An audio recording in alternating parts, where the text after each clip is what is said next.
It started as a get-rich-quick scam. It ended garrulous young man grotesquely disfigured, partly blinded, and with the attack ringleader jailed for 16 years. What happened in between was the stuff of gangster movies. A £200,000 bank swindle, a bitter feud amongst friends, underworld codes of silence, a sinister character dubbed Mr. X, and to cap it all, a gunman dressed as a clown. The issues were complicated, but the motive was simple: greed. In 1994, Darren Kerr was approached by London fraudster Michael Beauperan. Would he be interested in joining a bank scam set up to rake in millions? Kerr contacted Russell Jones. Could he set it up for a cut? Jones paid friends at a Southend bank to copy blue notes of credit cards. Jones would pass them to Kerr. Kerr would sell them to Beauperan, who would use them to make bogus credit cards. In return, Kerr was paid a percentage of the credit value of the cards, as much as £100,000, and would pass on a cut to Jones. It was simple, ingenious even, but the whole operation relied on trust, a rare commodity. A police raid in May 1994 sunk the scam before Jones had made any money. Kerr claimed he had not made any money either. In fact, Kerr had done very well. It had helped finance his new Range Rover and a £2,500 stereo. Jones was arrested in February 1995 and held in custody at Brixton Prison for the scam. There, fate played a hand.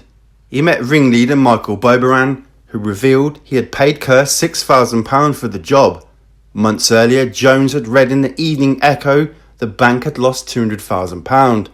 During the trial, he said, "I could not work it out at first. As far as I was concerned, neither of us had made any money. I was very upset by it." Jones wanted his cut, but Kerr stood firm.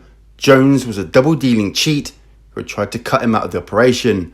Kerr said, "I owed him about £3,000 to £4,000, but I didn't feel like I really owed him the money. Russell had phoned people up behind my back and tried to offer them print sheets, cutting out the middleman." On August the 31st, 1995, Kerr was on his way to London when he decided to make a call from a telephone box near the Circus Tavern, Purfleet. Jones and Thomas Watkins, tailing in their gold Ford Escort, jumped him.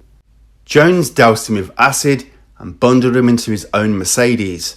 They even drove him around to make sure that acid did maximum damage. As he recovered in St Andrew's Hospital, Billericay, Kerr, 28, was shot by a gunman dressed as a clown. No one has ever been charged with the attempted murder, and detectives today said they would continue to investigate the case.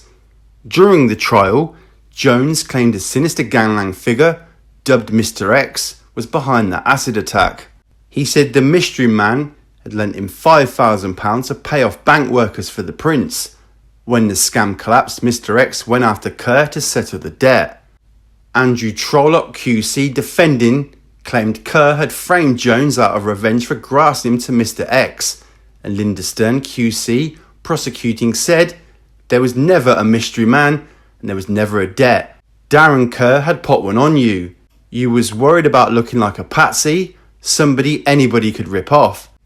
On January 31st, 1996, Jones was jailed for 4 years for his part in the Beauperan fraud and for possessing a firearm. He had pleaded not guilty.